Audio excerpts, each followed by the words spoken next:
যুক্তরাষ্ট্রে জাতির উদ্দেশ্যে দেওয়া প্রাইম টাইম ভাষণে আবারও নির্বাচনী ব্যবস্থা নিয়ে সন্দেহ প্রকাশ করেছেন প্রেসিডেন্ট ডোনাল্ড ট্রাম্প।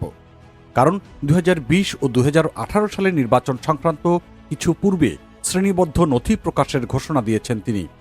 ভাষণে ভোটিং সিস্টেমের দুর্বলতা নিয়ে সতর্ক করে আসন্ন মধ্যবর্তী নির্বাচন নিরাপদ করার উপর জোর দিয়েছেন ট্রাম্প। তিনি আরও বলেছেন, অনেক রাজ্যের ইলেকট্রনিক ভোটিং সিস্টেম খুব খারাপ অবস্থায় রয়েছে। এছাড়া হোমল্যান্ড সিকিউরিটি সেক্রেটারি মার্কেইন মুলিনকে সাইবার নিরাপত্তা সংক্রান্ত ব্রিফিং দেওয়ার নির্দেশ দিয়েছেন তিনি।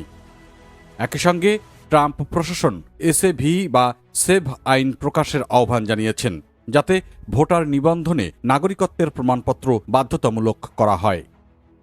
এই ভাষণে ক্যাবিনেটের প্রায় সব সদস্য উপস্থিত ছিলেন। ভাইস প্রেসিডেন্ট জেডি ভ্যান্স সহ অনেকেই সামনের সারিতে বসেছিলেন। তবে ট্রাম্পের এই অভিযোগ নিয়েও চলছে নানান বিতর্ক। ডেমোক্রেটরা বলছেন, এটি আসন্ন মধ্যবর্তী নির্বাচনকে প্রশ্নবিদ্ধ করার একটি চেষ্টা মাত্র। নিউ ইয়র্কের ডেমোক্রেট কংগ্রেসম্যান জোসেফ মোরেল বলেছেন, এটি গণতন্ত্রের ভিত্তি দুর্বল করার প্রচেষ্টা। নির্বাচন বিশেষজ্ঞরা বলছেন, যুক্তরাষ্ট্রের নির্বাচন ব্যবস্থা বিকেন্দ্রীকৃত এবং অনেক স্তরের নিরাপত্তা ব্যবস্থা রয়েছে। নন সিটিজেন ভোটিং খুবই বিরল। বিভিন্ন গবেষণায় দেখা গেছে এ ধরনের ঘটনা অত্যন্ত কম। ট্রাম্প তার ভাষণে ইরান যুদ্ধের অগ্রগতি নিয়েও আশাবাদ ব্যক্ত করেছেন। তিনি বলেছেন, ইরানে আমরা বড় জয় পাচ্ছি, খুব শিগগিরই এর ফল দেখতে পাবেন।